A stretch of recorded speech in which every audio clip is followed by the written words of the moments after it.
मोहसिन साहब हैं हमारे साथ, ये पेनियर कंट्री मैनेजर हैं, और हर तरह के पेनियर के इश्यूज़ को टैकल कर रहे होते हैं फेसबुक पे इनको। जैसे मैंने आपको बताया, वो मेरा प्रॉब्लम था, इनको ही टैग किया हुआ था। और भी वैसे ये इनवाइट्स भी कर रहे होते हैं लोगों को, कन्विंस भी कर रहे होते हैं कि पेनियर के एडवांटेजेस ये हो सकते हैं, और ऑन बोर्ड कर रहे होते हैं। और तो सर, वेरी क्विकली, आई नो कि आपका थोड़ा सा टाइम चाहिए होगा, कि पेनियर अवार्ड्स क्या हैं और फ्रीलांसर के लिए क्या एडवांटेजेस हो सकते हैं, क्यों अप्लाई करना चाहिए? बेसिकली पाकिस्तान की जो डिजिटल वर्कफोर्स है, वो आपको पता है, आप उसका हिस्सा हैं। एक बड़ी फॉरवर्ड लुकिंग और बड़ी इम्प्रेसिव वर्कफोर्स है पाकिस्तान की डिजिटल वर्कफोर्स। इसमें डिफरेंट तरह की फील्ड्स हैं, डिफरेंट तरह के लोग हैं, डिफरेंट तरह के वर्टिकल्स हैं। सो फॉर एग्जांपल, अगर हम बात करते हैं फ्रीलांसिंग की, उसके बाद फिर हम बात करते हैं ई कॉमर्स की। ई कॉमर्स के अंदर हम सेलर्स की बात करते हैं जो लेट्स से किसी मार्केट प्लेस पे बेच रहे हैं, जैसे अमेज़न पे बेच रहे हैं, ईबे पे सेल कर रहे हैं, शॉपिफ़ाई कर रहे हैं। फिर हम देखते हैं बहुत सारे हमारे ई कॉमर्स वाले जो सेलर्स हैं, वो अपने स्टोर्स बना के उस पे सेलिंग कर रहे हैं। हमारे यहाँ सर्च इंजन ऑप्टिमाइज़ेशन के बहुत ज़बरदस्त एक्सपर्ट्स हैं। फिर हम ये भी देखते हैं कि हमारी ये जो जर्नी है हमारी डिजिटल वर्कफ़ोर्स की, that has been amazing. Typically होता ये है कि एक ग्रेजुएट या soon to be graduate freelancing शुरू करते हैं किसी प्लेटफ़ॉर्म से, खुद को एस्टेब्लिश करते हैं, अपने 2-3 दोस्तों को या कज़िन्स को मिला के अपने घर के ड्राइंग रूम में या बेडरूम से एक छोटा-सा एजेंसी खड़ी करते हैं, और उसके बाद फिर उसको फ़ॉर्मलाइज़ करते हैं। फिर एक यानी माइक्रो एसएमई बनी, और उसके बाद फिर एसएमई बनी, और फिर वो आहिस्ता-आहिस्ता बड़ी सर्विसेज़ और बड़ी एंटरप्राइज़ की तरफ मूव करते हैं। तो अगर आप इस पूरी जर्नी का थोड़ा-सा जायज़ा लें, सो ये जो कभी फ़िल्मी स्टोरीज़ होती थी, ये वो वाली स्टोरी है। बस फ़र्क सिर्फ़ इतना है कि अब इस तरह की स्टोरी आपको लिटरली आप अपने सर्कल में देखते हैं।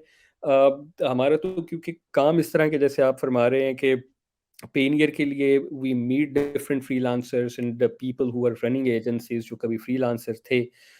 आप अपने सर्कल में भी देखेंगे तो आपको इस तरह की बहुत सारी स्टोरी देखने को मिलेंगी। So it's not just in movies, it's happening in real life, it's happening near you, right? So इस चीज़ को एक्नॉलेज करने के लिए, इस चीज़ को रिकग्नाइज करने के लिए पेनियर ग्लोबल अवार्ड्स देता है, जिसमें डिफरेंट कैटेगरीज होती हैं। अब इस साल से हमने एक नया काम शुरू किया, और वो ये है कि हम पाकिस्तान स्पेसिफिक अवार्ड्स भी शुरू कर रहे हैं। जब हम ग्लोबल अवार्ड्स कर रहे थे तो हमारी विनर थी एमन Sarosh, freelancer of the year, I think 2019 में उन्हें विन किया था। और वो सिर्फ नाइस। पाकिस्तानी एंट्रेंट से compete नहीं कर रही थी, she was actually competing with the whole world. We got entries from all across the world, India से, बांग्लादेश, यूक्रेन, फिलीपीन, आप you name a country and we got the entries from there. और उसमें से एमन ने compete करते हुए वो freelancer of the year का अवार्ड 2019 में विन किया था। नाउ इस साल से हम नया सिलसिला शुरू कर रहे हैं, जिसमें पाकिस्तान का जो लोकल टैलेंट है उसको हम आगे लाना चाह रहे हैं ज़्यादा बड़ी तादाद में। तो अभी मैं ये देख रहा हूँ कि जो पेज आपने शेयर किया है, ये हमारे ग्लोबल अवार्ड्स वाला है। सो मैं आपको अगर मैसेंजर में दोबारा से मैसेज कर सकूँ, जो हमारा जी, लोकल श्योर। अवार्ड्स का लिंक है। ऑलराइट, सो एमन ने मैसेज भी किया है कि शी इज़ हियर।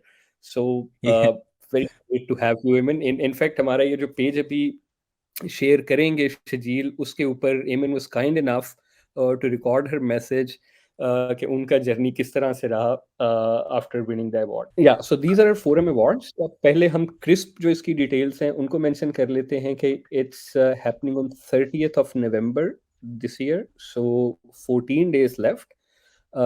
ये जो अवार्ड की सेरेमनी है, ये पीसी लाहौर में हमारा एक फोरम हो रहा है 30th नवंबर को, उसमें होगी। एंट्रीज सबमिट करने की जो लास्ट डेट है, दैट इज 26th ऑफ नवंबर।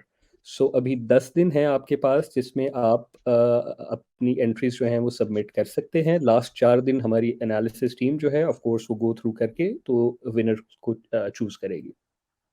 अगर हम इस पेज को थोड़ा सा नीचे स्क्रॉल कर सकें, then will be able to see the different categories.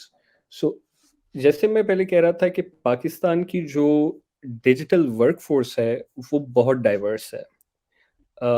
यहाँ पर आपको सिर्फ सर्च इंजन ऑप्टिमाइजेशन वाले नहीं मिलते, यहाँ पर आपको सिर्फ डेटा एंट्री वाले नहीं मिलते, यहाँ पर आपको बहुत सोफिस्टिकेटेड टैलेंट भी मिलता है जो एआई एमएल से लेके अगर आप लो एंड पे आते हैं तो वेब डेवलपमेंट से लेके और डेटा एंट्री तक काम कर रहे हैं। सो आप देखते हैं कि जो डाइवर्सिटी है वो बहुत ज़बरदस्त है। सो हमारे जो डिफरेंट अवार्ड्स हैं उसमें फ्रीलांसर ऑफ द ईयर का अवार्ड है, web development agency of the year का अवार्ड है, tech blogger blogger of the year का अवार्ड है, then SEO agency of the year, game development studio. Game development के बारे में हम ये बताते हैं कि इस वक्त पाकिस्तान का सबसे तेजी से ऊपर आता हुआ जो वर्टिकल है ग्लोबल लेवल पे वो गेम डेवलपमेंट का है। हमारे यहाँ बहुत ज़बरदस्त गेम स्टूडियोज हैं जो बहुत अच्छा काम कर रहे हैं। तो वी डिसाइडेड कि इसका भी एक कैटेगरी होनी चाहिए। फिर we have most inspiring seller of the year. Last two जो हैं वो एक ऐप डेवलपमेंट एजेंसी है और यूट्यूबर ऑफ द ईयर है। तो ये हमारी कुल कैटेगरीज हैं जिनमें आप सबमिट कर सकते हैं अपनी एंट्रीज एंड जैसे मैंने कहा 10 दिन है इसमें आप सबमिट करें and 26 November is the last date to submit. Cool. So one quick question is कि एक पर्सन मल्टीपल कैटेगरीज के अंदर अप्लाई कर सकता है? बिल्कुल, एक यस। पर्सन जो है वो बिल्कुल मल्टीपल कैटेगरीज में अप्लाई कर सकते हैं। ओके, another question is कि like if someone applies तो क्या आप लोग अर्निंग को काउंट कर रहे होते हो? आप लोग किस पर्टिकुलर या स्टोरी को आप देख रहे होते हो? Any specific tips to increase your chances to get this award? और कितने लोग करेंगे आप? एक कैटेगरी में आई गेस एक ही बंदा होगा जो चूज हो रहा होगा, राइट? हाँ जी, एक कैटेगरी में एक ही बंदा या बंदी होंगी जो चूज़ हो रही होंगी। ऑफ़ कोर्स शजील मैं जो फाइनल क्राइटेरिया है वो तो सबको नहीं बता सकता, लेकिन यस, मैं जो आप that's secret. Hmm. Right but लेकिन जो आपका क्वेश्चन है उसमें एक चीज़ आपने बड़ी इंपॉर्टेंट पूछी है अर्निंग के हिसाब से।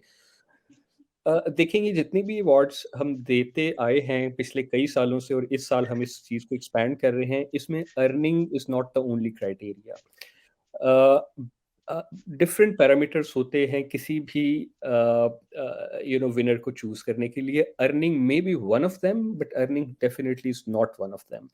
सो जस्ट एन एग्जांपल कि आपकी जो स्टोरी रिफ्लेक्ट करती है आपकी जर्नी को। अभी जो हम बात कर रहे थे कि हम अपने इर्द गिर्द बहुत इंस्पायरिंग लोगों को देखते हैं कि जिन्होंने कहाँ से शुरू किया और फिर किस तरह से उन्होंने अचीव की हैं बहुत सारी कामयाबियां।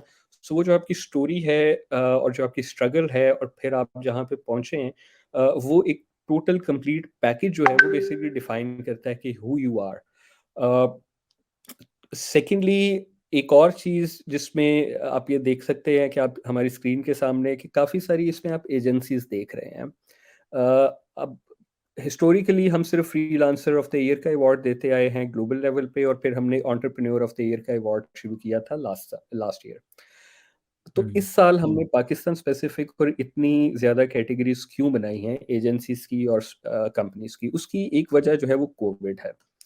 मैं एक आधे मिनट में आपको एक्सप्लेन कर दूं कि कोविड जब आया तो हुआ क्या।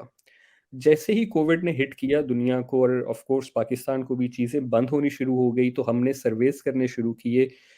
कोई भी ऐसी कोई भी ऐसा बिज़नेस या कोई भी ऐसा वर्टिकल नहीं था जो अपनी फुल कैपेसिटी पे चल रहा था। सब लोगों ने और सब बिज़नेसेस ने ले ऑफ करना शुरू कर दिया, अपने एम्प्लॉइज़ को निकालना शुरू कर दिया, श्रिंक करना शुरू कर दिया।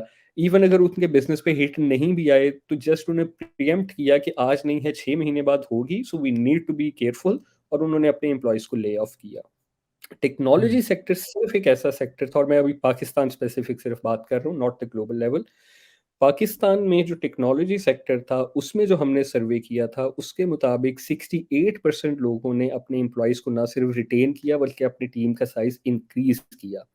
उसमें ऑफ नाइस। कोर्स क्योंकि चीज़ें ऑनलाइन होनी शुरू हो गई थी तो उनके पास बिजनेस ज़्यादा आना शुरू हो गया था, लेकिन ऑन टॉप ऑफ दैट जो चीज़ हमें समझ आई इस सारे सर्वे और इस सारी रिपोर्ट से वो थी रिजिलियंस। इन जो यू सी जो टेक्नोलॉजी एंटरप्रेन्योर हैं पाकिस्तान के, इनकी रेजिलियंस जो है ना वो बड़ी ज़बरदस्त है। और वो रेजिलियंस किस तरह से आई है, इनकी जर्नी से। और जर्नी फिर अगेन वही है बेसिक बात कि एक मे बी फाइवर के 2-4 गिग पर मंथ से स्टार्ट किया किसी ने, फिर घर में हम्म। 4 दोस्तों को या फैमिली मेंबर्स को बिठा के एजेंसी शुरू की। सो यू सी वो जर्नी जो है ना, वो आप में एक रेज़िलियंस पैदा करता है। आपको पता है कि आप कहाँ से उठ के कहाँ आए हैं और आप एप्रिशिएट कर सकते हैं दूसरों की जर्नी को। सो आई थिंक वो एक बहुत ही ज़बरदस्त सक्सेस स्टोरी थी पाकिस्तान के टेक सेक्टर की, और इसमें एम्प्लॉयमेंट जनरेट हुई। दूसरे लोगों का यानी जो सिलसिला है वो इन एजेंसीज़ के साथ चलना शुरू हुआ। So we wanted to appreciate all these agencies and companies जिन्होंने ना सिर्फ अपने ऑपरेशंस को बढ़ाया, बल्कि उन्होंने दूसरों के लिए बहुत सारी अपॉर्च्युनिटीज़ पैदा की। सो ये एक वेरी पासिंग कमेंट था जो मैं देना चाह रहा था कि हमने इतनी एजेंसीज़ क्यों इसमें इंक्लूड की हैं। I think that's it, and I guess everyone should apply. Or anything else that you would like to share regarding this? I see के पेनियर मैं क्विकली वो 5000 वाला भी बता दूं। वो एक्चुअली हुआ ये था कि रिसेंटली पेनियर ने स्विच कर दिया है वर्चुअल कार्ड्स की तरफ। तो मैंने वर्चुअल कार्ड ऑर्डर किया तो मेरे बैलेंस से ऑटोमेटिकली $5000 जो थे वो रिज़र्व हो गए थे वर्चुअल कार्ड के अंदर। तो अब प्रॉब्लम ये है कि पेनियर को या तो नोटिफिकेशन देना चाहिए था या ईमेल सेंड करनी चाहिए थी इस बारे में, बट वो बैलेंस कम हुआ तो मैंने सोचा कि यार ये कहाँ चलेगी एकदम से। तो इनकी सपोर्ट बहुत अच्छी है। सपोर्ट पे गया, मैं उनसे चैट किया और फ़ौरन से उन्होंने वैसे टू बी ऑनेस्ट उनको भी नहीं पता था बिकॉज ये रिसेंटली फीचर्स आए हैं, बट ये है कि लेटर ऑन मेरा बैलेंस जो है वो वापस आ गया था जैसे ही मैंने अपना पेनियर कार्ड वर्चुअल कार्ड जो है एक्टिवेट किया। So I am really like this service, और उसको इस्तेमाल भी डेली बेसिस पे कर रहे हैं, और यही एक वाहिद ज़रिया है मतलब जो रिलायबल है बाहर से पैसे मंगवाने के लिए। So anything else you want to share regarding awards और Payoneer regarding Pakistani freelancers? Do you see bright future? Absolutely, there's no second thought around the future of Pakistani tech sector. Not just freelancers, लेकिन हमारी जो companies वगैरह हैं सबके लिए the growth has been amazing. अपने बलबूते पे सब जो हैं वो बड़ा ज़बरदस्त काम कर रहे हैं। इसमें जिसे कहते हैं कि सब्सिडीज़ और गवर्नमेंट की वो वाली हेल्प शायद शामिल नहीं है। सब अपने-अपने तौर पे बहुत अच्छा काम कर रहे हैं और future is really really bright माशाल्लाह। So I wish all the freelancers success. I wish all the listeners and your viewers जो आपकी community में हैं, I wish them all the success. Maybe I can also share Payoneer Pakistan जो group है उसका link आपसे share कर सकता हूँ. So yes just in yes case yes. या सो फ्यूचर में इस तरह की जो अपडेट्स आती हैं लाइक ये अवार्ड्स वाली है या और इस तरह की अपडेट्स हैं तो हमारे ग्रुप पे शेयर होती हैं. So if you want to keep yourself up to the speed with the latest updates, you can do that. So I will share that with offline, and if you feel like you can share with your audience. Awesome. I think that's it. I know कि आपका limited time मैंने request किया है, और thank you so much for coming, and I hope that it will help many freelancers to apply for these awards, and I was literally not aware about the local and global awards. So thank you so much, and I hope that we will connect again. Inshallah. Thank you very much, Jil. Pleasure being with you. Allah Hafiz. Allah Hafiz. Thank you so much.